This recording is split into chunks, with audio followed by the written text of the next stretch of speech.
আগামী এপ্রিলের প্রথমার্ধে যে কোনো দিন নির্বাচন, উপযুক্ত সময় রোডম্যাপ দেবে ইসি, জাতির উদ্দেশ্যে ভাষণের প্রধান উপদেষ্টা। জুলাই ঘোষণা হবে সনদ।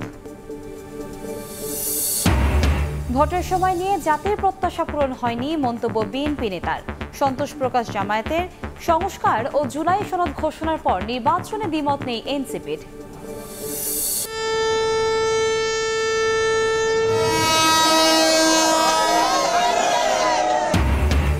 এই যাত্রার শেষ দিনে দিনভর পথে পথে দুর্ভোগ, ঘন্টার পর ঘন্টা যানজটে যাত্রীদের ক্ষোভ। ট্রেনে গাদাগাদিতে স্বস্তি উধাও, লঞ্চেও ঘরমুখী মানুষের ভিড়।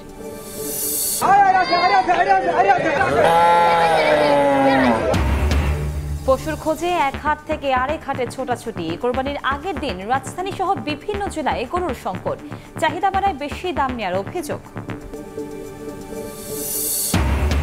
এবং ঈদের জামাত ঘিরে নিয়ে নিরাপত্তা ঝুঁকি জানালেন ডিএমপি কমিশনার।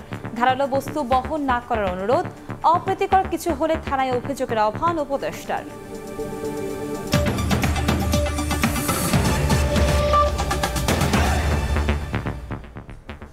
প্রবাসী সময়ের সঙ্গে আছি আমি কনক আজাদ।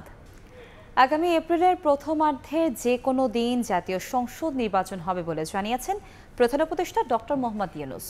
সন্ধ্যায় ঈদুল আজহা উপলক্ষে জাতির উদ্দেশ্যে দেয়া ভাষণে তিনি বলেন, উপযুক্ত সময়ে নির্বাচনের বিস্তারিত রোডম্যাপ দিবে ইসি। করিডোর ও চট্টগ্রাম বন্দর নিয়ে পরাজিত শক্তি অপপ্রচার চালাচ্ছে উল্লেখ করে গুজবে কান না দেওয়ার আহ্বান জানান তিনি। জুলাই মাসে রাজনৈতিক দলগুলোর ঐক্যমত্যের ভিত্তিতে জুলাই সনদ ঘোষণা করা হবে বলেও জানান ডক্টর মোহাম্মদ ইউনূস। সবাইকে আমার সালাম জানাচ্ছি। পবিত্র ঈদুল আজহা উপলক্ষে শুক্রবার সন্ধ্যায় জাতির উদ্দেশ্যে ভাষণ দেন প্রধান উপদেষ্টা ডক্টর মোহাম্মদ ইউনূস। দীর্ঘ বক্তব্যের শুরুতেই দেশবাসীকে ঈদের শুভেচ্ছা জানান তিনি। আপনাদের সবাইকে জানাই পবিত্র ঈদুল আজহার শুভেচ্ছা। ঈদ মোবারক। সংস্কার, বিচার আর নির্বাচন, এই তিন ম্যান্ডেটের ভিত্তিতে অন্তর্বর্তী সরকার দায়িত্ব গ্রহণ করেছে জানিয়ে ডক্টর মোহাম্মদ ইউনূস বলেন, সরকারের বড় দায়িত্ব একটি অবাধ, নিরপেক্ষ ও উৎসবমুখর শান্তিপূর্ণ ভোটের আয়োজন। আগামী বছর এপ্রিলের প্রথমার্ধে যে কোনো দিন অনুষ্ঠিত হবে জাতীয় সংসদ নির্বাচন।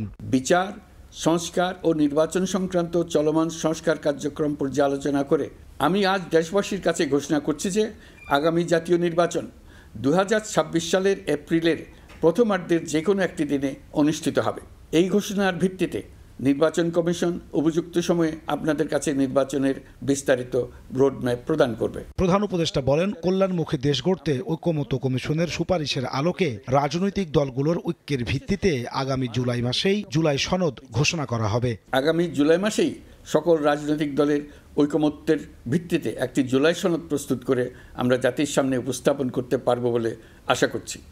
এই জুলাই সনদ হলো একটি প্রতিশ্রুতি, একটি জনকল্যাণমুখী রাষ্ট্র নির্মাণের জন্য সংস্কার কমিশন যে প্রস্তাবগুলো দিয়েছে সেগুলোর মধ্য থেকে রাজনৈতিক দলগুলো যে কয়টিতে একমত হয়েছে তার তালিকা থাকবে এই সনদে। ফ্যাসিবাদী আমলে ধ্বংস হওয়া অর্থনীতিকে সচল করতে সরকারের নেওয়া বিভিন্ন পদক্ষেপ তুলে ধরেন ডক্টর ইউনূস। বলেন, চট্টগ্রাম বন্দর বিদেশিদের দেয়া হচ্ছে বলে অপপ্রচার চালানো হচ্ছে বলে জানান তিনি। মানবিক করিডোর বিষয়টি ভিত্তিহীন হলেও গুজব ছড়াচ্ছে পরাজিত শক্তি। চট্টগ্রাম বন্দর নিয়ে অনেকের মধ্যে কৌতূহল তৈরি হয়েছে। মাঝে মাঝে এমন কথাও শুনেছে যে এই বন্দর বিদেশিদেরকে নাকি দিয়ে দেওয়া হচ্ছে। আমি আগেও জানিয়েছি, চট্টগ্রাম বন্দর হলো বাংলাদেশের অর্থনীতির হৃৎপিণ্ড। এই হৃৎপিণ্ডকে বড় করতে হবে, মজবুত করতে হবে। এই ব্যাপারে আমরা আমাদের বন্ধু দেশগুলোর সঙ্গে আলোচনা শুরু করেছি এবং তারা উৎসাহ সহকারে সাড়া দিয়েছেন। বন্দর ব্যবস্থাপনার জন্য আমরা যাদেরকে আনছি তারা পৃথিবীর যেসব দেশে কাজ করে সেসব কোনো দেশেরই সার্বভৌমত্ব, জাতীয় নিরাপত্তা হুমকির মুখে পড়েনি। রাখাইনের জন্য বাংলাদেশ করিডোর দিয়ে দিয়েছে বলে একটা অপপ্রচার চালানো হচ্ছে।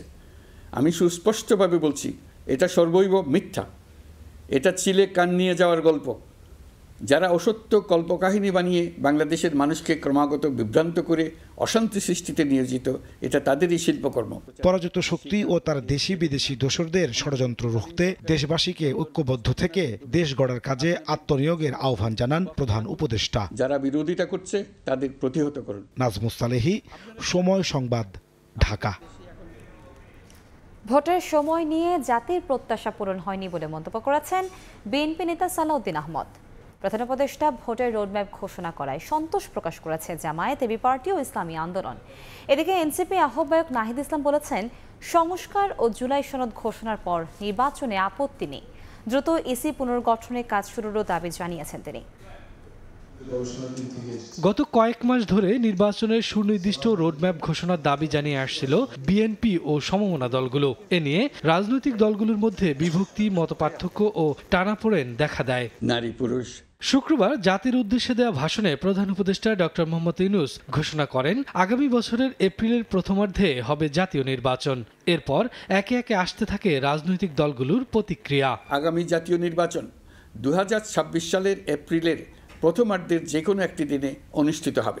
বিএনপির স্থায়ী কমিটির সদস্য সালাউদ্দিন আহমেদ বলেন, প্রধান উপদেষ্টার রোডম্যাপে জাতির প্রত্যাশা পূরণ হয়নি, তবে চূড়ান্ত প্রতিক্রিয়া জানানো হবে দলের নীতি নির্ধারণী ফোরামের বৈঠকের পর। খুব বেশি উনি যদি দেরি করতে চাইলে ডিসেম্বরের পরে জানুয়ারির মধ্যে হতে পারত, সেটা হয়তো গ্রহণযোগ্য বলে মনে হতো সবার কাছে, কিন্তু তিনি সেটা আমলে নেন নাই। তবে মোদ্দা কথাই বলতে পারি, আমাদের এবং জাতির প্রত্যাশা পূর্ণ হয়নি।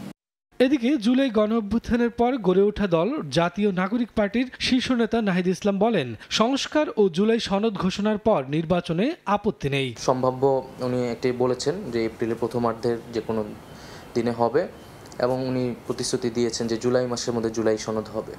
তো এটা যদি এই ধাপে এটা এগোয়, তাহলে আমরা মনে করি এটা ইতিবাচক, এবং নির্বাচনের জন্য যে লেভেল প্লেইং ফিল্ড দরকার সেটিও এই সময়ের মধ্যে হবে, এবং আমরা নির্বাচন কমিশন পুনর্গঠনের কথা বলেছি, সেই কাজগুলোও যাতে দ্রুতের মধ্যে শুরু করা হয়। প্রধান উপদেষ্টার নির্বাচনী রোডম্যাপকে স্বাগত জানিয়ে বিবৃতি দিয়েছে বাংলাদেশ জামায়াতে ইসলামী। দলটির আমিরের বিবৃতিতে বলা হয়েছে, নির্বাচনের রোডম্যাপ ঘোষণায় আশ্বস্ত হয়েছে জাতি। সরকার অবাধ, সুষ্ঠু, নিরপেক্ষ, গ্রহণযোগ্য নির্বাচনের পদক্ষেপ নেবে এমন আশা প্রকাশ করেছেন দলটির আমির শফিকুর রহমান। এদিকে রোডম্যাপ ঘোষণার জন্য এক বিবৃতিতে প্রধান উপদেষ্টাকে ধন্যবাদ জানিয়েছে এবি পার্টি। সন্তোষ প্রকাশ করেছে ইসলামী আন্দোলন বাংলাদেশ ও খেলাফতে মজলিস। এপ্রিলে প্রতিকূল আবহাওয়া, পাবলিক পরীক্ষা এবং এর আগে রোজার কারণে নির্বাচনের জন্য সময়টা কতটুকু অনুকূল ও বাস্তবসম্মত হবে সে বিষয়ে শঙ্কা প্রকাশ করেছে গণসংহতি আন্দোলন। এ বিষয়ে অংশীজনদের সঙ্গে আরও আলোচনা করা ইতিবাচক বলে মনে করে দলটি। শফিকুজ্জামান রুবেল, সময় সংবাদ, ঢাকা। এ যাত্রার শেষ দিনে ট্রেন লঞ্চে ছিল উপচে পড়া ভিড়। সদরঘাট টার্মিনাল থেকে দেরি করে নৌযান ছাড়ায় ক্ষোভ জানান ঘরমুখী মানুষ। পরিদর্শনে গিয়ে ব্যবস্থা নিয়ে নির্দেশ দেন স্বরাষ্ট্র উপদেষ্টা। আর ট্রেনে প্রচণ্ড ভিড়ে আসন পর্যন্ত পৌঁছাতে রীতিমতো যুদ্ধ করতে হয় যাত্রীদের। নিষেধাজ্ঞা লঙ্ঘন করে জীবনের ঝুঁকি নিয়ে ছাদে ওঠেন অনেকেই। তানভীর হাসান মেঘকে নিয়ে রাইতুল ইসলাম শুভর রিপোর্ট। ঈদের বাকি আর কয়েক ঘন্টা, ওদিকে গ্রামের বাড়িতে অপেক্ষায় আপনজন। সেই সম্পর্কের টানে জীবনের ঝুঁকি নিয়ে ট্রেনের ছাদে উঠতে প্রাণপণ চেষ্টা। ট্রেনের ছাদে ওঠায় নিষেধাজ্ঞা থাকলেও সব নিয়ম হার মেনেছে ঘরমুখী যাত্রীদের কাছে। টিকিট টাকা দিয়েও তো পাওয়া যায় না, জানান তো লাগবো, যাইতে তো হবে বাসায়। ফ্যামিলির সঙ্গে ঈদ কাটাইতে হবে, একটু কষ্ট হলেও মেনে নিতে হবে। ঈদযাত্রার শেষ দিনেও সময় মতো কমলাপুর রেলওয়ে স্টেশন থেকে ছেড়ে যায় প্রতিটি ট্রেন। তবে প্রচণ্ড ভিড়ে হারিয়ে যায় স্বস্তি। আসন পর্যন্ত পৌঁছাতে রীতিমতো যুদ্ধে নামতে হয় যাত্রীদের। ঈদের সময় মানুষের চাপ তো থাকবে, সবাই বাড়ি যাবে, কিন্তু স্যার ফ্যান তো চলছে না আমাদের এখানে। সিন্ডিকেট আছে থাকার কারণে অগ্রিম টিকিট উধাও। এবারের রেল ব্যবস্থাপনায় আমি অনেক সন্তুষ্ট। এবারের টিকিট খুব যথাসময়ে আমরা পেয়েছি। শেষ মুহূর্তে সদরঘাট লঞ্চ টার্মিনালেও ছিল ঘরমুখী মানুষের উপচে পড়া ভিড়। নৌযাত্রায় স্বস্তি থাকলেও লঞ্চগুলো দেরিতে ছাড়ায় ক্ষোভ জানান যাত্রীরা। শত বিরোধের মাঝখানেও যদি আমরা আনন্দ ফুর্তি করে যদি ঠেলাঠেলি করেও বাড়িতে যাইতে পারি, ফ্যামিলির সাথে যদি ঈদ আনন্দ উদযাপন করতে পারি, তাহলে এটা একটা মনের আনন্দ। লোক বেশি নিতেছে, এখনো লঞ্চ ছাড়তেছে না, প্রচুর লোক ঢুকানো হয়েছে। লঞ্চ ছাড়ার কথা কয়টা আমি জানি না আদৌ, কিন্তু এক ফুটা জায়গা নাই, দাঁড়ায় থাকার মতো জায়গা নাই। মহিলা সহকারে, অনেক মহিলারা বাচ্চা সহকারে ভোগান্তিতে আছে। টার্মিনাল পরিদর্শনে এসে স্বরাষ্ট্র উপদেষ্টা বলেন, দেরিতে ছাড়া লঞ্চগুলোর বিরুদ্ধে ব্যবস্থা নেওয়া হবে। এখন থেকে যেই টাইম দিব ওই টাইম থেকে ওই টাইমের ভিতরে ছাড়বে। হয়তো 5 মিনিট 10 মিনিট এদিক সেদিক হতে পারে, বাট এর যেন বেশি না হয়, যেহেতু অনেক দূরের যাত্রী, আর দেশে যেন ওভারলোড না করে। ওইটার দিকে খেয়াল রাখবেন, যেহেতু নদী পথে যাত্রা, বৃষ্টি ফিষ্টি হচ্ছে, ওয়েদার যে কোনো সময় খারাপ হয়ে যেতে পারে। নিরাপদে বাড়ি পৌঁছে প্রিয়জনের সঙ্গে ঈদ উদযাপন করবেন, তাই যাত্রাপথের সব কষ্ট হাসি মুখেই মেনে নিয়েছেন হাজার হাজার মানুষ। রায়দুল ইসলাম শুভ, সময় সংবাদ, ঢাকা। রাত পোহালেই পবিত্র ঈদুল আজহা। কোরবানির পশু কিনতে বৃহস্পতিবার রাত পর্যন্ত হাটগুলোতে ক্রেতাদের ভিড় দেখা গেছে। যদিও গরুর সংকট থাকায় হাঁকানো হয় বাড়তি দাম। কোরবানির নিয়ত পূরণে কেউ কেউ এই বাড়তি দামে গরু কিনছেন, আবার কেউ খাসি কিংবা ছাগল কিনে বাড়ি ফিরেছেন। রাজধানীতে গত 2 দিন ধরে বেশ জমজমাট কোরবানির পশুর হাট। এর মধ্যে অধিকাংশ হাটে নেই পর্যাপ্ত গরু, যদিও শেষ মুহূর্তে হাটগুলোতে ভিড় বেড়েছে ক্রেতাদের। শুক্রবার রাজধানীর তেজগাঁও পশুর হাট ঘুরে দেখা যায় 90% স্থানই খালি। আর শেষ সময়ে যারা গরু কিনেছেন তাদের অভিযোগ, মানভেদে গরু প্রতি গুনতে হচ্ছে অন্তত 15 থেকে 20% বাড়তি অর্থ। এরপরও কোরবানির কথা বিবেচনায় বেশি দামেই কিনতে বাধ্য হচ্ছেন। বাজারে গরু খুবই কম এখন শেষ মুহূর্তে বাজারের দাম 1 লাখ টাকার নিচে কোনো গরু নাই। ঘুরছি, এখন একটু গরুর সংকট আছে, আপাতত হাট পুরাই খালি। গরু হাটে খুব কম, খুবই কম, দাম অনেক চড়া। চাহিদার তুলনায় সরবরাহ কমে গেছে, ছোট হয়ে যেতেছে আর নাহলে বড় হয়ে যেতেছে, মাঝে এইটা আমাদের জন্য খুব কষ্ট হয়ে যেতেছে মিলাইতে। বাড়তি নয়, বরং ন্যায্য দামে গরু বিক্রির দাবি বিক্রেতাদের। একবারে যে কমু যে লাভ ছাড়া না, অল্প কয়েক টাকা লাভে আমরা গরু ছাড়ে দিতেছি। এগুলো আমার দেশে কিনা 2,40,000, দাম বলে 200, কথাটা বুঝলেন, তাহলে কিনা 40, 10,000 খরচ, 50 লস। বড় গরু কাস্টমার নাই। কিছু আছে যে আমরা ছোট দামে বড় নিতে পারি কিনা। এদিকে নিজের চাহিদা অনুযায়ী দামে গরু কিনতে না পেরে অনেকেই কিনছেন খাসি বা ছাগল। খুশি মনে বাড়ি ফিরছেন কোরবানির পশু নিয়ে। সাইফুল ইসলাম, সময় সংবাদ, ঢাকা। ঈদের জামাতে প্রস্তুত জাতীয় ঈদগাহ ময়দান। কাল পবিত্র ঈদুল আজহার প্রধান জামাত অনুষ্ঠিত হবে সকাল 7:30টায়। জামাত ঘিরে কোনো নিরাপত্তার শঙ্কা নেই বলে জানান ডিএমপি কমিশনার। অপ্রীতিকর কিছু ঘটলেই থানায় অভিযোগের আহ্বান জানিয়েছেন স্বরাষ্ট্র উপদেষ্টা। সকালে ঈদগাহ ময়দান পরিদর্শন করে কথা বলেন তিনি। সাজানো ময়দান, সারি সারি খুঁটিতে দেয়া ত্রিপল নামাজের জন্য প্রস্তুত, যেখানে এক কাতারে ঈদের নামাজে ঘুচবে ভেদাভেদ, মিলবে প্রাণে প্রাণ। জাতীয় ঈদগাহে ঈদের প্রধান জামাত অনুষ্ঠিত হবে সকাল 7:30টায়। বৃষ্টি হলে 8টায় জামাত হবে জাতীয় মসজিদ বাইতুল মোকাররমে। নির্বিঘ্নে ঈদ জামাত অনুষ্ঠানের জন্য জোরদার করা হয়েছে কড়া নিরাপত্তা। শুক্রবার সকালে ঈদগাহ ময়দানে নিরাপত্তা ব্যবস্থা পর্যবেক্ষণ করে ব্রিফ করে পুলিশ ও র্যাব।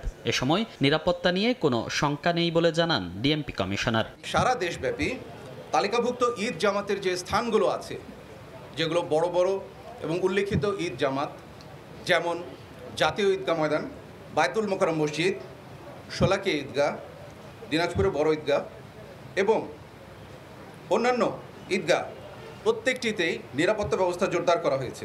ঈদ জামাতে কোনো প্রকার ব্যাগ, ধারালো বস্তু ও দাহ্য পদার্থ সঙ্গে না আনার জন্য অনুরোধ করছি। ঈদের জামাতকে কেন্দ্র করে কোনোরকম নিরাপত্তাহানির আশঙ্কা নেই। এরপর পরিদর্শনে আসেন স্বরাষ্ট্র উপদেষ্টা। ঘুরে দেখেন ঈদগাহ ময়দানের নিরাপত্তা সহ সার্বিক ব্যবস্থাপনা। কোথাও অপ্রীতিকর কিছু ঘটলে থানায় অভিযোগের আহ্বান জানান উপদেষ্টা। আমাদের জন্য প্রস্তুতি সব আল্লাহ দিলে খুব ভালো আছে, কোনো ধরনের কোনো অসুবিধা নাই এবং পুরা দেশের নিরাপত্তার জন্য আমাদের পর্যাপ্ত সংখ্যক আইন শৃঙ্খলা বাহিনী রয়ে গেছে। যদি কোথাও কোনো ধরনের কোনো ইনফরমেশন পান, আপনারা নিকটবর্তী থানার সাথে সাথে জানাবেন, আমরা অবশ্যই ব্যবস্থা নিব। এদিকে প্রতি বছরের মতো এবারও বাইতুল মোকাররম মসজিদে ঈদের 5টি জামাত অনুষ্ঠিত হবে। প্রথম জামাত সকাল 7টায় এবং দ্বিতীয়, তৃতীয়, চতুর্থ ও শেষ জামাত পর্যায়ক্রমে সকাল 8টা, 9টা, 10টা এবং 10:45 অনুষ্ঠিত হবে। সব প্রস্তুতিই শেষ, এখন কেবল অপেক্ষা পবিত্র মুহূর্তের, যেখানে এক কাতারে দাঁড়িয়ে ত্যাগের মহিমায় মহিমান্বিত হবেন ধনী গরিব সব শ্রেণী পেশার মানুষ। জাতীয় ঈদগাহ ময়দান থেকে মনির হোসাইন, সময় সংবাদ। ঈদুল আজহার নামাজের জামাতের জন্য প্রস্তুত হচ্ছে দিনাজপুরের গোড়ে শহীদ ও কিশোরগঞ্জের শোলাকিয়া ঈদগাহ ময়দান। এছাড়া বিভাগীয় শহরগুলোতেও তৈরি হচ্ছে প্রধান ঈদ জামাতের স্থান। বৃষ্টি পূর্বাভাস থাকায় বিকল্প হিসেবে প্রস্তুত রাখা হয়েছে কেন্দ্রীয় মসজিদগুলো। আগামীকাল ঈদুল আজহা, ঈদের নামাজের জন্য সারা দেশে প্রস্তুত হচ্ছে ঈদগাহ ময়দানগুলো। প্রস্তুত হচ্ছে দেশের সর্ববৃহৎ ঈদের জামাত দিনাজপুর ঐতিহাসিক গৌরে শহীদ কেন্দ্রীয় ঈদগাহ ময়দান। 23 একর জমি নিয়ে বিস্তৃত মাঠটিতে নামাজ আদায়ের জন্য সারা দেশ থেকে মুসল্লিরা আসেন। তাদের শান্তিপূর্ণভাবে ইবাদতের ব্যবস্থা করতে নানা সুবিধা রাখছে কর্তৃপক্ষ। রয়েছে 3 স্তরের নিরাপত্তা। ভারী বৃষ্টির কারণে ঈদগাহ ময়দানে নামাজ আদায়ে সমস্যা হলে বিকল্প হিসেবে প্রস্তুত রাখা হয়েছে দিনাজপুর কেন্দ্রীয় মসজিদ। ঈদের প্রথম নামাজ অনুষ্ঠিত হবে সকাল 8:30টায়। ইমামতি করবেন মাওলানা মোহাম্মদ মাহফুজুর রহমান। এদিকে ঈদুল আজহার 198তম জামাতের জন্য প্রস্তুত করা হচ্ছে দেশের দ্বিতীয় বৃহৎ কিশোরগঞ্জের ঐতিহাসিক শোলাকিয়া ঈদগাহ ময়দান। সকাল 9টায় মুফতি আবুল খায়ের মোহাম্মদ সাইফুল্লাহর ইমামতিতে অনুষ্ঠিত হবে ঈদের জামাত। 6 একর আয়তনের ঈদগাহে 4 স্তরের নিরাপত্তায় কাজ করছেন বিপুল সংখ্যক পুলিশ, র্যাব ও বিজিবি সদস্য। এছাড়া সব বিভাগে প্রস্তুত করা হচ্ছে প্রধান ঈদ জামায়াতের স্থান। শনিবার সকাল 7:30টায় চট্টগ্রামে প্রধান ঈদ জামাত অনুষ্ঠিত হবে জমিয়তুল ফালাহ জাতীয় মসজিদ মাঠে। একই সময়ে রংপুর কেন্দ্রীয় কালেক্টর ঈদগাহ ময়দান, খুলনা নগরীর সার্কিট হাউস মাঠ, ময়মনসিংহের আঞ্জুমান ঈদগাহ মাঠ, বরিশাল হেমায়েত উদ্দিন ঈদগাহ ময়দান, রাজশাহীর শাহ মখদুম রহমতুল্লাহ আল্লাহ কেন্দ্রীয় ঈদগাহ ময়দানে ঈদুল আজহার প্রধান জামাত অনুষ্ঠিত হবে। আর সকাল 8টায় সিলেটের শাহী ঈদগাহে ঈদুল আজহার প্রধান জামাত হওয়ার কথা রয়েছে। সর্দার মোহাম্মদ আরিফ, সময় সংবাদ। গুলশানের বাসভবন ফিরোজায় ঈদ উদযাপন করবেন বিএনপি চেয়ারপারসন বেগম খালেদা জিয়া। পরিবারের সদস্যদের সঙ্গে কাটাবেন একান্ত সময়। এদের শুভেচ্ছা বিনিময় করবেন দলের সিনিয়র নেতাদের সঙ্গেও। বেগম খালেদা জিয়া এবং তারেক রহমানের পক্ষে কোরবানিও দেওয়া হবে ফিরোজায়। বিএনপি চেয়ারপারসন বেগম খালেদা জিয়া ঈদ উল ফিতর উদযাপন করেছেন লন্ডনের ছেলে তারেক রহমানের বাসায়। এবারের ঈদুল আজহা কাটবে গুলশানের বাসা ফিরোজায়। বহু বছর পর উন্মুক্ত পরিবেশে ঢাকায় নেতাকর্মী মুখর ঈদ কাটাবেন বেগম জিয়া। জিয়া পরিবারের কোরবানিও দেওয়া হবে ফিরোজায়। ঢাকা ছাড়াও বগুড়ার গাবতলীতে খালেদা জিয়া, তারেক রহমান সহ তাদের পরিবারের সদস্যদের নামে কোরবানি হবে। বিএনপি স্থায়ী কমিটির সদস্য ডাক্তার এজেড জাহিদ হোসেন জানান, ঈদের দিন দুপুর থেকে বিকেল পর্যন্ত খালেদা জিয়া স্বজনদের সঙ্গে পারিবারিক সময় কাটাবেন। মেজ বোন সেলিনা রহমান, ছোট ভাই শামীম ইস্কান্দার সহ নিকট আত্মীয়রা ঈদের শুভেচ্ছা বিনিময় করবেন। পরে দলের স্থায়ী কমিটির সদস্যদের সঙ্গে ঈদের শুভেচ্ছাও বিনিময় করবেন খালেদা জিয়া। স্থায়ী কমিটির সদস্যবৃন্দের সাথে উনি ঈদের শুভেচ্ছা বিনিময় করবেন। পরিবারের সদস্যদের সাথে ঢাকায় অবস্থান করছেন, তাদের সবার শুভেচ্ছা বিনিময় করবেন। দুই পুত্রবধূকে নিয়ে 6 মে লন্ডন থেকে চিকিৎসা শেষে ঢাকায় ফেরেন বেগম খালেদা জিয়া। শারীরিক অবস্থায় স্থিতিশীল রয়েছে বলে জানিয়েছেন তার ব্যক্তিগত চিকিৎসক। হাসান ওয়ালি, সময় সংবাদ, ঢাকা। লন্ডনে স্ত্রী ডক্টর জুবাইদুর রহমানকে সঙ্গে নিয়ে পবিত্র ঈদুল আজহা নামাজ আদায় করেছেন বিএনপির ভারপ্রাপ্ত চেয়ারম্যান তারেক রহমান। শুক্রবার লন্ডনের কিংস্টন এলাকার কিংস মেডাল স্টেডিয়ামে ঈদুল আজহা নামাজ আদায় করেন তারা। এ সময় লন্ডন বিএনপি নেতাকর্মীরাও অংশ নেন ঈদ জামাতে। পরে নেতাকর্মী ও স্থানীয় নাগরিকদের সঙ্গে শুভেচ্ছা বিনিময় করেন তারেক রহমান ও ডক্টর জুবাইদুর রহমান। এর আগে পশ্চিম লন্ডনের সবচেয়ে বড় খোলা মাঠে ঈদের নামাজে অংশ নিতে সকাল 10টায় মাঠে যান বিএনপির ভারপ্রাপ্ত চেয়ারম্যান।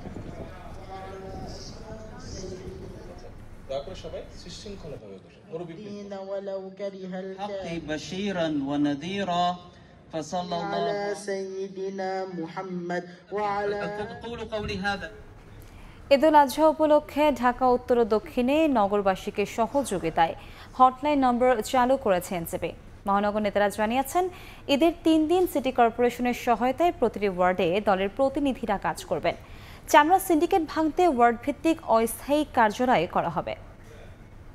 আজকে থেকে আমাদের প্রত্যেক দিন প্রত্যেকটা এলাকাতেই আমাদের ব্লিচিং পাউডার বিতরণ করা, সেখানে পলিথিন বিতরণ করা এবং এলাকা পরিষ্কার পরিচ্ছন্নতা করার জন্য আমাদের সেখানে সচেতনমূলক ক্যাম্পেইন সবসময় চালু থাকবে। প্রতিটি ওয়ার্ড ভিত্তিক সিটি কর্পোরেশন কিংবা সরকারের ব্যবস্থাপনায় চামড়া সংগ্রহ এবং সংরক্ষণ কেন্দ্র গড়ে তোলা না হয়, তাহলে আমরা মনে করি যে চামড়ার যে সিন্ডিকেট সেটি ভাঙা সম্ভব হবে না এবং চামড়ার যে সঠিক মূল্য সেটি আসলে দেয়া সম্ভব হবে না।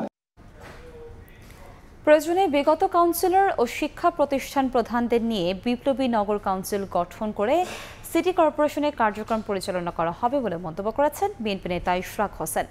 তিনি বলেন, নগর ভবনে কোনো প্রশাসক বা সরকারের মনোনীত উপদেষ্টা বসতে পারবেন না। সকালে জাতীয় ঈদগাহ পরিদর্শনে এসে এসব কথা বলেন বিএনপির নেতা। অন্তর্বর্তীকালীন সরকারের যে উপদেষ্টা পরিষদ তারা তাদের নিরপেক্ষতা হারিয়েছে এবং এই উপদেষ্টা পরিষদ বহাল থাকা অবস্থায় কোনোভাবেই একটা কাঙ্ক্ষিত গ্রহণযোগ্য নির্বাচন অনুষ্ঠিত হতে পারে না। নগর ভবনে কোনো প্রশাসক বসবে না, নগর ভবনে কোনো উপদেষ্টা বসবে না। সেখানে যদি কোনো ধরনের অ্যাডমিনিস্ট্রেটিভ প্রবলেম হয়, আমরা ৭৫ ওয়ার্ড থেকে যারা সাবেক কমিশনার ছিল, সাবেক কাউন্সিলর, ভোটার, গণ্যমান্য ব্যক্তি, স্কুলের প্রিন্সিপাল, তাদের নিয়ে আমরা প্রয়োজনে বিপ্লবী ঢাকা কাউন্সিল টাইপের কিছু করে আমরা সেখানে সাময়িকভাবে নিয়োগ দিয়ে আমরা নগর ভবন চালাবো। ঈদের লম্বা ছুটিতে সিলেটে বেড়াতে আসা পর্যটকদের জন্য প্রস্তুত হোটেল মোটেল রিসোর্ট। অনুকূল পরিবেশ থাকায় এবার অন্তত ৫ লাখ পর্যটক সিলেটে বেড়াতে আসবেন বলে আশা পর্যটক সংশ্লিষ্টদের। ইকরামুল কবিরের রিপোর্ট, ছবি তুলেছেন নওশাদ আহমদ চৌধুরী। বিশাল পাহাড় বেয়ে নেমে আসা পাথরের সঙ্গে স্বচ্ছ পানির কলতান উপভোগ করতে পর্যটকরা বারবার ছুটে আসেন সিলেট। জাফলং, সাদা পাথর, বিছনাকান্দি, রাতারগুল, মাধবকুণ্ড দেশ বিদেশের পর্যটকদের আকর্ষণীয় পর্যটন স্পট। দেশের ১৬৮টি চা বাগানের মধ্যে সিলেট অঞ্চলে ১৩৭টির অবস্থান। এ অঞ্চলে বেড়াতে আসা পর্যটকদের কাছে এই চা বাগানগুলো বাড়তি আকর্ষণ। হযরত শাহজালাল রহমতুল্লাহি আলাইহির মাজারকে কেন্দ্র করে সিলেটে গড়ে উঠেছে পর্যটন অঞ্চল। সংশ্লিষ্ট সকলে পর্যটন শিল্পের উন্নয়নে সড়ক অবকাঠামো উন্নয়নের কথা বলেন। এক্সপ্লোর করতে গিয়ে যেটা হচ্ছে যে এগুলো মানুষ খেয়াল করতেছে, অচেতনভাবেই দূষণ করতেছে। এই ক্ষেত্রে খুব প্রয়োজন যে তাকে সচেতন করা। ঈদের ছুটিতে বিপুল সংখ্যক পর্যটক বরণে প্রস্তুত রয়েছে হোটেল, মোটেল, রিসোর্ট এবং পরিবহন সেক্টর। আর পর্যটকদের নিরাপত্তায় ট্যুরিস্ট পুলিশ রয়েছে সতর্ক অবস্থায়।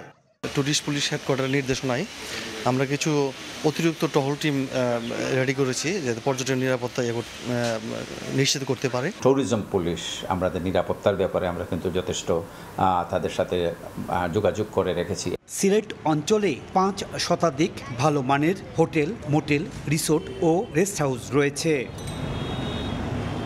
ইকরামুল কবির, সময় সংবাদ, সিলেট। ঈদের ছুটি মানেই পর্যটককে মুখর রাঙামাটি। ঈদুল আজহার ছুটিকে কেন্দ্র করে পর্যটক বরণের সব প্রস্তুতি সম্পন্ন করেছেন সংশ্লিষ্টরা। ইতিমধ্যে জেলার অধিকাংশ হোটেল, মোটেল ও রিসোর্ট শতভাগ বুক হয়ে গেছে। রাঙামাটি থেকে হেফাজত সবুজের তথ্য ও রাজীব দাস মুন্নার ছবি নিয়ে রিপোর্ট।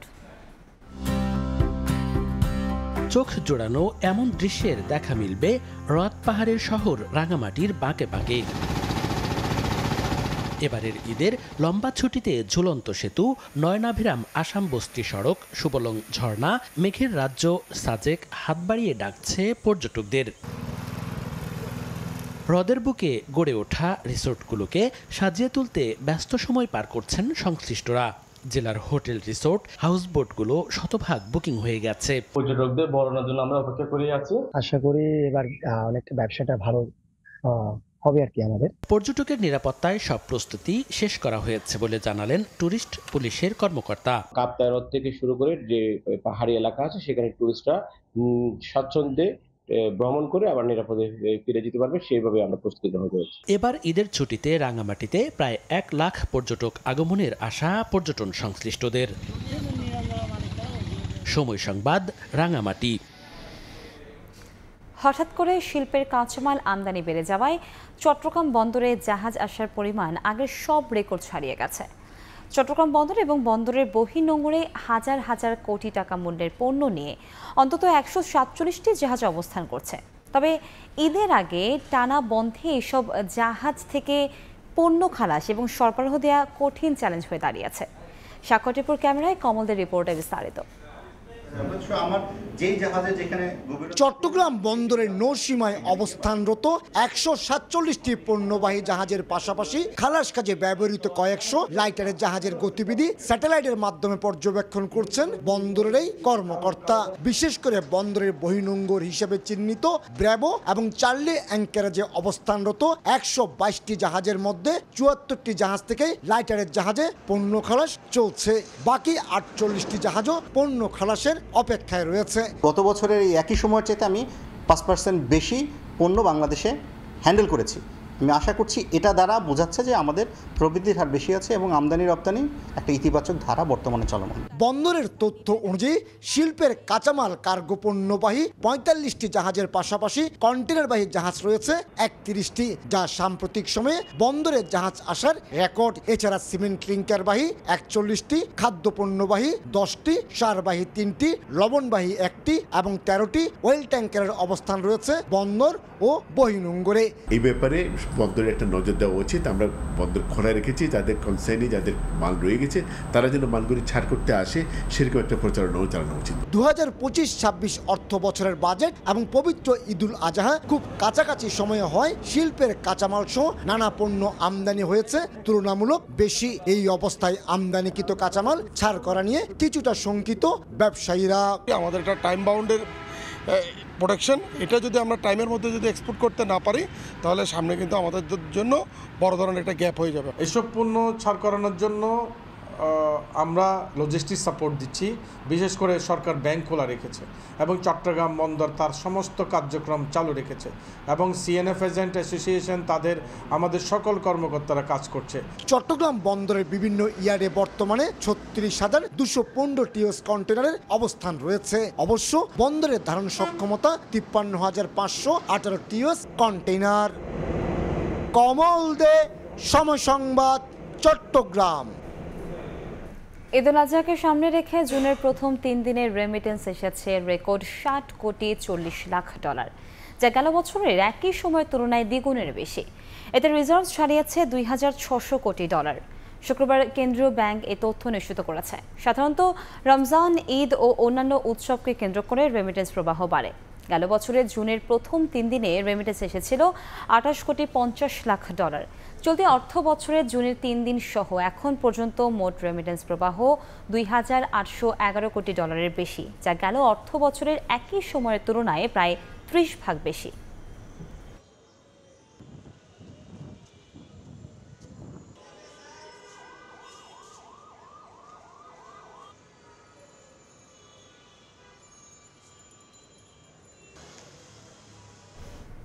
দেখছেন প্রবাসী সময়, সঙ্গে থাকুন।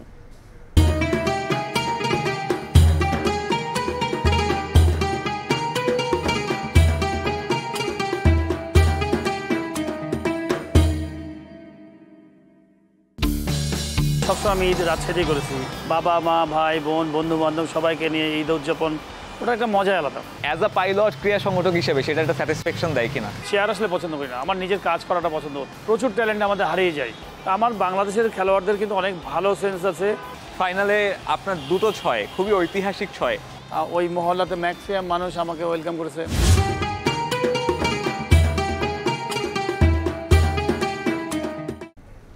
দেখছেন প্রবাসী সময়। সৌদি আরবের পাশাপাশি মধ্যপ্রাচ্যের বিভিন্ন দেশে ত্যাগের মহিমায় উদযাপিত হচ্ছে পবিত্র ঈদুল আজহা। ইসরায়েলের রক্তচক্ষু উপেক্ষা করে জেরুজালেমের পবিত্র আল আকসা মসজিদে জড়ো হন হাজার হাজার ফিলিস্তিনি। এদের জামাতে অংশ নেন তারা।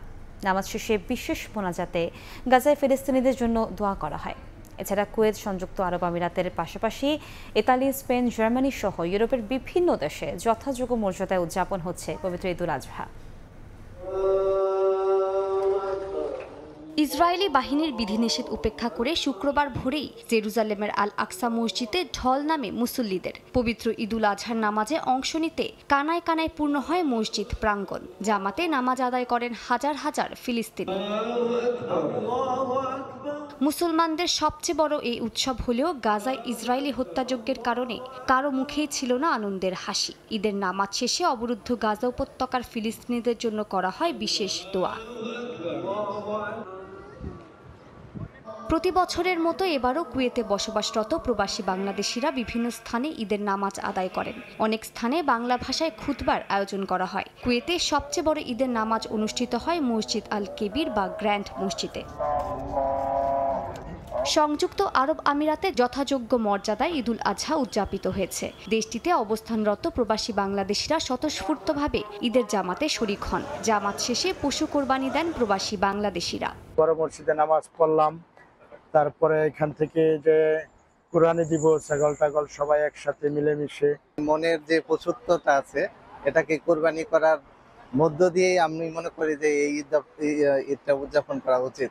স্পেনের মাদ্রিদে বসবাসরত মুসলিমদের পাশাপাশি বার্সেলোনা ও অন্যান্য শহরে বাংলাদেশে অধ্যুষিত এলাকায় ঈদের সালাত আদায় করেন মুসল্লিরা। অনেকের কর্মস্থলে ছুটি না থাকায় নামাজ শেষ হওয়া মাত্রই জীবন জীবিকার তাগিদে কর্মস্থলে ছুটে যেতে হয়।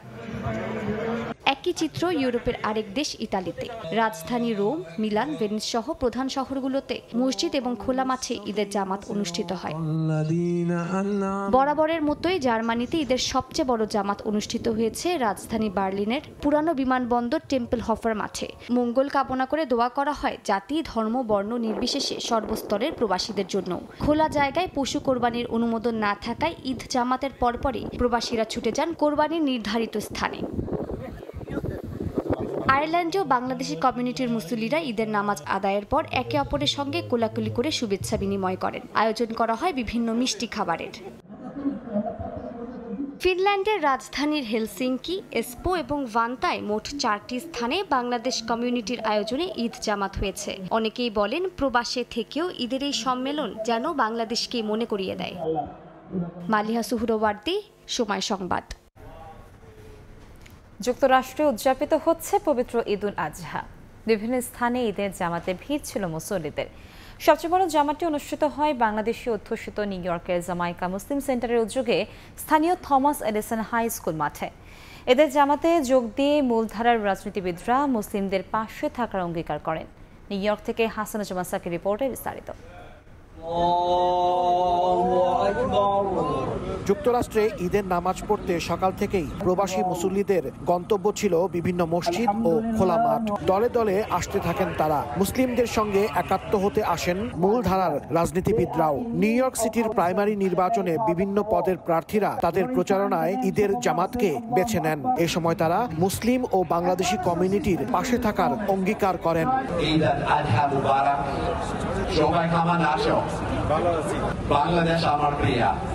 জামাইকা মুসলিম সেন্টার মসজিদের উদ্যোগে স্থানীয় হাই স্কুল মাঠের ঈদের জামাতে ইমামতি করেন শামসি আলী। বিভিন্ন বয়সী নারী, পুরুষ ও শিশুরাও নামাজ আদায় করেন। অ্যাকচুয়ালি উত্তর আমেরিকাতে এটা হলো সর্ববৃহৎ জামাত এবং এই জামাতে আমরা অংশগ্রহণ করে আমি আমার ছেলেকে নিয়ে এসেছি। এত বড় বিশাল আয়োজন, আমি রিয়েলি মুগ্ধ। এখানে জামাইকাতে বহু মুসল্লি, আমরা 10-15 হাজার বা 20 হাজার একসাথে নামাজ পড়ছি। মুসলিম উম্মার শান্তি ও বিশ্ববাসীর কল্যাণ কামনায় মোনাজাত করা হয়। ঈদ মোবারক। ঈদের নামাজের পর মুসল্লিরা পশু কুরবানিতে ব্যস্ত হয়ে পড়েন। অনেকেই গ্রোসারির দোকানগুলো থেকে কোরবানির মাংস সংগ্রহ করেছেন, কেউ কেউ আবার নিজ হাতে পশু কুরবানি করেছেন। হাসানুজ্জামান সাকি, সময় সংবাদ, নিউ ইয়র্ক। শেষ দিনে জমজমাট কলকাতার পশুর হাট। পবিত্র ঈদুল আজহার আগের দিনে শেষ মুহূর্তে জমে উঠেছে কলকাতার পশুর হাটের বেচাকেনা। দক্ষিণ কলকাতার পার্ক সার্কাস এলাকার মাঠে এখন ক্রেতাদের তিল ধারণের জায়গা নেই। গত বছরের তুলনায় এবার পশুর দাম কম হওয়ায় বিক্রিও বেড়েছে। কলকাতার পশুর হাটের খবর জানাচ্ছেন সুব্রত আচার্য, আর ছবি তুলেছেন বিশ্বজিৎ দাস। পবিত্র ঈদুল আজহার আগের দিন শেষ মুহূর্তে জমে উঠেছে কলকাতার পশুর হাটের বেচাকেনা। দক্ষিণ কলকাতার খিদিরপুর, মেটিয়াব্রুজ, রাজাবাজার, বারুইপুর, বারাসাত, কামারহাটি সহ বৃহত্তম কলকাতার ক্রেতারাই কোরবানির জন্য পশু কিনতে আসেন কলকাতার আল্লাহ ভরসা বাজার এর অস্থায়ী পশুর হাটে। 2002 সাল থেকে এই বাজারে দূর দূরান্ত থেকে নিজেদের পোষা কয়েকটি পশু নিয়ে বসতেন বিক্রেতারা। সেটি আস্তে আস্তে এলাকার সবচেয়ে বড় পশুর হাটে পরিণত হয় 2014 সাল থেকে। 14 বছর আগে থেকে ছোট ছোট করে হাট লাগতো, সেটা আমরাই লাগাতাম। আস্তে আস্তে এই 9 বছর থেকে হাটটা বড় হয়েছে। মানুষ অনেক নানা রকম জায়গা দিয়ে আসছে, পছন্দ করছে, নিচ্ছে। গত বছরের তুলনায় এবার পশুর দাম কম। বাজারটিতে গরুর দাম সর্বোচ্চ 50,000 পর্যন্ত হাঁকা হয়েছে। সবচেয়ে কম দামের গরু 15,000-এর। নিম্নবিত্ত মধ্যবিত্তদের স্বাদের মধ্যে থাকায় বাজারটিতে ভিড় করছেন ক্রেতারা। আমি অনেকদিন থেকে ঘুরছি, 5-6টা হাট, তার মধ্যে একটু কমেছে। শুধু কলকাতাতেই নয়, রাজ্যের বিভিন্ন জেলাতেও পবিত্র ঈদের অন্যতম অনুষঙ্গ পশু বিক্রির হাট বসেছে এবার। প্রায় প্রতিটি হাটেই শেষ মুহূর্তে পশু বিক্রি জমে উঠেছে। সুব্রত আচার্য, সময় সংবাদ, কলকাতা। নাটকীয় মোড় নিল ট্রাম্প ইলন মাস্ক সম্পর্ক। কর ছাড় ও ব্যয় বিল নিয়ে সমালোচনা করায় লেগেছে দ্বন্দ্ব। গত মঙ্গলবার বিলটিকে জঘন্য উল্লেখ করে তা বাতিলের আহ্বান জানান মাস্কের মতে এই বিল দেশের বাজেট ঘাটতি বাড়াবে। এরই জেরে ইলন মাস্কের কোম্পানির সঙ্গে সরাসরি চুক্তি বাতিলের হুমকি দিয়েছেন ট্রাম্প। পরে সামাজিক যোগাযোগের মাধ্যমে মাস্ককে বাতিলগ্রস্ত বলে অভিহিত করেন Trump.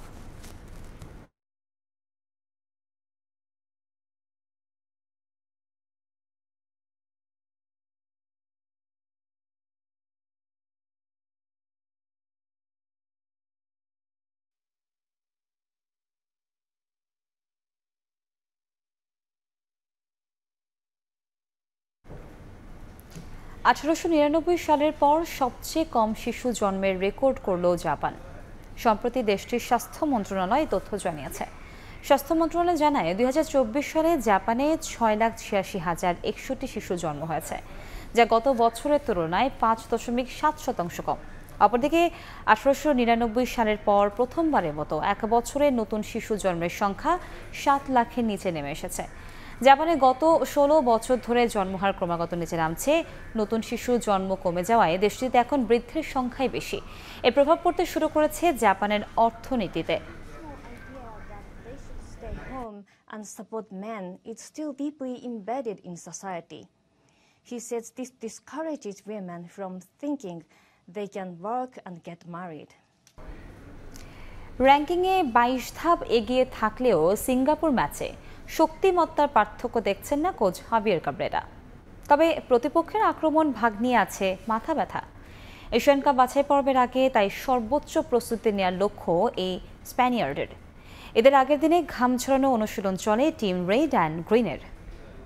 Enjoys at home with their families and everyone gets ready for the big match on Tuesday. ঈদের আমেজ জাতীয় স্টেডিয়ামে সিঙ্গাপুরকে প্রথমবারের মতো হারিয়ে ফুটবল প্রেমীদের ঈদ উপহার দেওয়ার প্রত্যাশা বাংলাদেশ কোচের। তবে কাজটা সহজ হবে না। র্যাঙ্কিংয়ে 22 ধাপ এগোনো দ্য লায়ন্স শেষ ম্যাচে 3-1 গোলের জয় মালদ্বীপের বিপক্ষে। বাংলাদেশের দুশ্চিন্তার কারণ প্রতিপক্ষের আক্রমণ ভাগ। সেট পিসে অনেক শক্তিশালী কোচ আমাদেরকে এটা নিয়ে কথা বলছে এবং আমরা গতকালকে আমাদের রেস্ট ছিল, তো আজকে আমাদের ট্রেনিং শুরু হবে, তো এটা নিয়ে কাজ হবে। দুশ্চিন্তার নাম ইকসান ফান্দিও। ইনজুরি থেকে ফিরেই মালদ্বীপের বিপক্ষে জোড়া গোল। সিঙ্গাপুরের ভাগ্য নির্ধারণ করবেন 26 বছর বয়সী স্ট্রাইকার। বাংলাদেশ শিবিরে তাকে সামলানোর ব্যাপারে চলছে পরিকল্পনা। একটু প্রিপারেশন হচ্ছে, সে তো এদের main target, main threat, so এটার জন্য আমরা জাস্ট রেডি থাকতে হবে সে কি করতে পারে এগেনস্ট আস। আমরা ওই থ্রেটটা ওয়ার আছি। ডিফেন্সও আমরা প্ল্যান করছি, আমরা যেভাবে খেলি আমরা কীভাবে এদেরকে হার্ট করতে পারি, ওইগুলো সব মানে ট্যাকটিক্যালি আমরা দেখতেছি আর ভিডিও রিভিউ করছি আমরা কীভাবে এদেরকে হার্ট করতে পারি। কাবরেরা অবশ্য শক্তিমত্তায় পার্থক্য দেখছেন না দুই দলের। আমাদের বিপক্ষে ফান্দি খেলবেন এমনটাই আশা করছি, যদিও মালদ্বীপ হয়তো নিজেদের রক্ষণে আরেকটু ভালো করতে পারত। সিঙ্গাপুর ভালো দল, তবে আমাদের গ্রুপের 4 দলের শক্তিমত্তা অনেকটাই কাছাকাছি। আমাদের সুযোগ কাজে লাগাতে হবে। 3 পয়েন্ট গুরুত্বপূর্ণ। ওদের আক্রমণভাগ শক্তিশালী, তবে আমরা তৈরি। ভুটান ম্যাচের ফরমেশন বদলানোর সম্ভাবনা খুবই কম সিঙ্গাপুরের বিপক্ষে। রক্ষণ আছে দারুণ ছন্দে, ক্লিন শিট শেষ 3 ম্যাচে। তপু তারিকদের ওপর বড় দায়িত্ব থাকবে এশিয়ান কাপ বাছাই পর্বেও। একদিনের বিশ্রাম শেষে শুক্রবার লম্বা সময় অনুশীলন করেছে বাংলাদেশ। প্রথমে ওয়ার্ম আপ, এরপর ক্লোজ ডোরে ম্যাচ সিনারিও প্র্যাকটিস। সিঙ্গাপুর ম্যাচের আগে অবশ্য সময় বাকি এখনো। সাব্বির মিথুন, সময় সংবাদ, ঢাকা। বাংলাদেশের জার্সিতে প্রথমবারের মতো অনুশীলন সারলেন সৌমিত সোম। হামজা, জামাল, সোহেলদের নিয়ে করা মিডফিল্ড মুগ্ধ করেছে এই ফুটবলারকে। মুগ্ধতা আছে দেশের ফুটবল প্রেমীদের উন্মাদনা ঘিরেও। কোচের কাছ থেকে বুঝে নিয়েছেন দলের নিজের ভূমিকা। যদিও সৌমিতকে নিয়ে কেমন হবে বাংলাদেশের একাদশ, সে বিষয়ে সরাসরি উত্তর দেননি হাভিয়ের কাবরেরা। জাতীয় স্টেডিয়ামে দ্বিতীয় দিন, তবে দলের সঙ্গে অনুশীলনের এটাই প্রথম অভিজ্ঞতা সৌমিত সোমের। কানাডিয়ান প্রবাসীকে দেখে অবশ্য তা বোঝার উপায় নেই। দলের সঙ্গে এরই মধ্যে মানিয়ে নিয়েছেন। এর আগে মাঠে বসেই দেখেছেন ভুটান ম্যাচ। মুগ্ধ করেছে দর্শকদের ফুটবল প্রেম, মুগ্ধতা ঝরল মিডফিল্ড নিয়েও। আমি জাস্ট এক্সাইটেড খেলতে, প্রাউড লাগছে খেলা যে দেখছি কত ফ্যান যে আসছে সাপোর্ট করছে, টিম যে ভালো করছে। সো হোপফুলি আমরা একই জিনিস করতে পারি এগেইনস্ট সিঙ্গাপুর আর ভালো খেলা করতে পারি। বাট আমার মিডফিল্ডটা খুব ভালো লাগছে লাস্ট খেলা দেখতে, হামজা, সোহেল ভাই, জামালের খুব ভালো খেলছে মিডফিল্ডে, সো এটা খুব ভালো স্ট্রেংথ। আর তারপরে চান্স তো অনেক বানাইছি, গোল আসবে, ডিফেন্স খুব ভালো করছে, কোনো চান্স দেয় নাই ভুটানকে। সো মোটামুটি সবাই স্ট্রং আছে, বাট জাস্ট রেডি থাকতে হবে, সিঙ্গাপুর একটু কঠিন ম্যাচ হইবে। হামজা, জামাল, সোহেলদের নিয়ে স্তুতি ঝরলেও সমিতকে জায়গা দিতে এই মিডফিল্ডেই বদল আনতে হবে কোচ কাবরেরার। সিঙ্গাপুর ম্যাচে কে বাদ পড়বেন তা নিয়ে অবশ্য সোজাসুজি উত্তর দেননি বাংলাদেশ কোচ।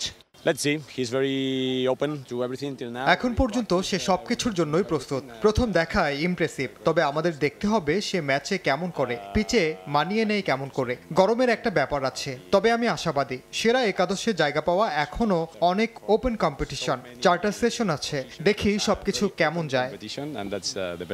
সমিতকে নিয়ে সিঙ্গাপুর ম্যাচের আনুষ্ঠানিক পরিকল্পনা সাজানো শুরু করলো বাংলাদেশ। র্যাঙ্কিংয়ে এগিয়ে থাকা দলটার বিপক্ষে ভালো করার প্রত্যাশা এই মিডফিল্ডারেরও। কোচ আমাকে অনেক ডিটেল দিচ্ছে, আমার স্টাইলটা কীরকম, আমার রোলটা কী হবে, আর ওইগুলো জাস্ট আমার যে 3-4 দিন আছে প্রিপেয়ার করতে, ওইগুলো সব ঠিকভাবে বুঝতে হবে। ম্যাচ রিভিউ করছি, অ্যানালাইজ করছি যে আমি কীভাবে হেল্প করতে পারবো। সব ঠিকঠাক থাকলে 10 তারিখে বাংলাদেশের জার্সিতে অভিষেক ঘটবে 26 বছর বয়সী এই ফুটবলারের। সামিত সোমকে নিয়ে মধুর সমস্যায় বাংলাদেশ কোচ হাবিয়ার কাবরেরা। সামিতকে খেলানোর জন্য কাকে বাদ দিবেন, সোহেল রানা নাকি জামাল ভুঁইয়া, সে প্রশ্নের উত্তর খুঁজতে আরও 4টা সেশন পাবে বাংলাদেশ জাতীয় ফুটবল দল। জাতীয় স্টেডিয়াম থেকে সাব্বির মিথুন, সময় সংবাদ, ঢাকা। এদিকে 2023 ওয়ানডে বিশ্বকাপের ফ্যাক্ট ফাইন্ডিং কমিটির প্রতিবেদন নিয়ে মুখ খুলেছেন তামিম ইকবাল। নিজের অফিসিয়াল ফেসবুক পেজের এক পোস্টে এ নিয়ে ক্ষোভ প্রকাশ করেছেন সাবেক টাইগার অধিনায়ক। তার দাবি, কমিটিকে দেয়া সাকিবের বক্তব্য ভিত্তিহীন। তামিম আরও বলেন, দেশের ক্রিকেটকে অস্থিতিশীল করে তুলতেই উঠে পড়ে লেগেছে কোনো একটি মহল। পোস্টে তাদের হুঁশিয়ারিও দেন তিনি। 2023 ওয়ানডে বিশ্বকাপ শেষ হওয়ার প্রায় 2 বছর পর সামনে এলো বিসিবির ফ্যাক্ট ফাইন্ডিং কমিটির প্রতিবেদন, যা নতুন করে উস্কে দিয়েছে সাকিব তামিম দ্বন্দ্ব ইস্যু। অনেকেরই ধারণা দেশের ক্রিকেটকে আরও অস্থিতিশীল করার দূরভিসন্ধি নিয়ে এগোচ্ছে কোনো একটি পক্ষ।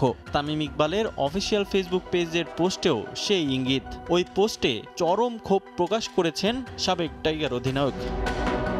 নিজের ফেসবুক পোস্টে তামিম দাবি করেন কোনো একটি পক্ষ অসৎ উদ্দেশ্যে তার পেছনে উঠে পড়ে লেগেছে। ফ্যাক্ট ফাইন্ডিং কমিটিকে দেয়া সাক্ষাৎকারে সাকিব দাবি করেছিলেন নাসুমকে হাতুড়ুর লাঞ্ছিত করার ঘটনা ফাঁস করতে উস্কানি দিয়েছিলেন তামিম। ওই বক্তব্য নিয়ে ফেসবুক পোস্টে প্রশ্ন তোলেন তিনি। সাকিবের দাবিকে ভিত্তিহীন বলে উড়িয়ে দেন সাবেক অধিনায়ক।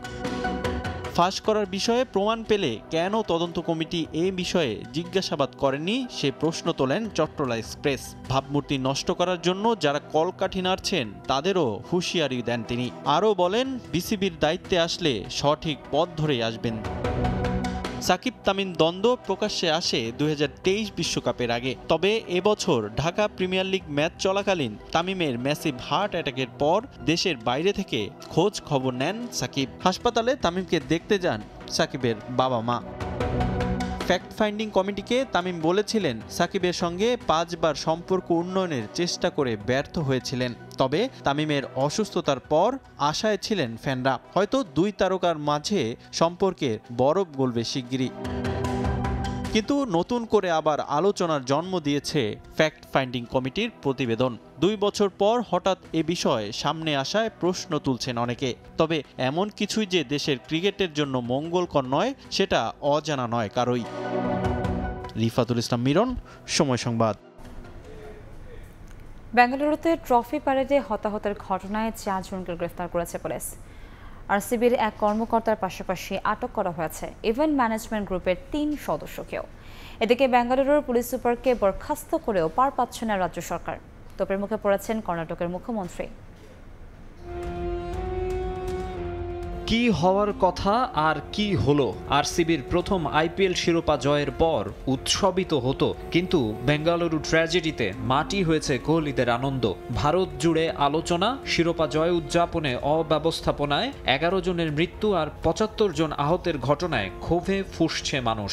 কাঠগড়ায় রয়্যাল চ্যালেঞ্জার্স বেঙ্গালুরু, চাপের মুখে কঠোর অবস্থানে কর্ণাটক রাজ্য সরকার।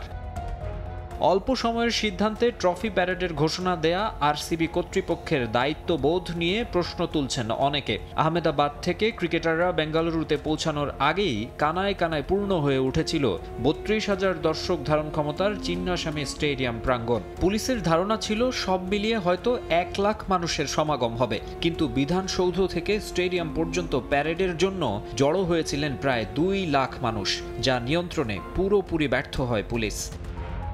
হতাহতের ঘটনায় ফ্র্যাঞ্চাইজি ইভেন্ট ম্যানেজমেন্ট কোম্পানি ও কর্ণাটক ক্রিকেট অ্যাসোসিয়েশনের বিরুদ্ধে ব্যবস্থা নেয়ার ঘোষণা দেন রাজ্য সরকারের মুখ্যমন্ত্রী। এরই মধ্যে আরসিবির সোশ্যাল মিডিয়া হ্যান্ডেল ও ওয়েবসাইটে বিধানসৌধ থেকে চিন্নাস্বামী স্টেডিয়াম পর্যন্ত প্যারেডের পোস্টের সঙ্গে সংশ্লিষ্ট ৪ জনকে গ্রেফতার করেছে পুলিশ। মুম্বাই যাওয়ার পথে বেঙ্গালুরু বিমানবন্দরে আটক হন আরসিবির মার্কেটিং হেড। বাকি ৩ জন event management group DNA entertainment নেটওয়ার্কসের সদস্য। এরপরও অবশ্য স্বস্তিতে নেই কর্ণাটক রাজ্য সরকার। বেঙ্গালুরু পুলিশ সুপার সহ বেশ কয়েকজন কর্মকর্তাকে বরখাস্ত করা হয়েছে। তবে পুলিশের কিছু অফিসিয়ালকে বরখাস্ত করাকে লোক দেখানো বলে মুখ্যমন্ত্রী সিদ্দারামাইয়ার সমালোচনা করছেন সবাই। মাকসুম আলম খান, সময় সংবাদ। এ পর্যায়ে শীর্ষ সংবাদগুলো জানিয়ে দিচ্ছে আরেকবার। আগামী এপ্রিলের প্রথমার্ধে যে কোনো দিন নির্বাচন, উপযুক্ত সময় রোডম্যাপ দেবে ইসি। জাতির উদ্দেশ্যে ভাষণে প্রধান উপদেষ্টা, জুলাইয়ে ঘোষণা হবে সনদ। ভোটের সময় নিয়ে জাতির প্রত্যাশা পূরণ হয়নি, মন্তব্য বিএনপি নেতার। সন্তোষ প্রকাশ জামায়াতের। সংস্কার ও জুলাই সনদ ঘোষণার পর নির্বাচনে দ্বিমত নেই এনসিপির।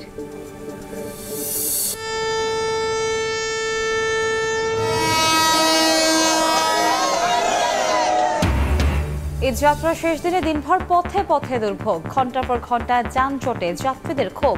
ট্রেনে গাদাগাদিতে স্বস্তি উধাও, লঞ্চেও ঘরমুখী মানুষের ভিড়।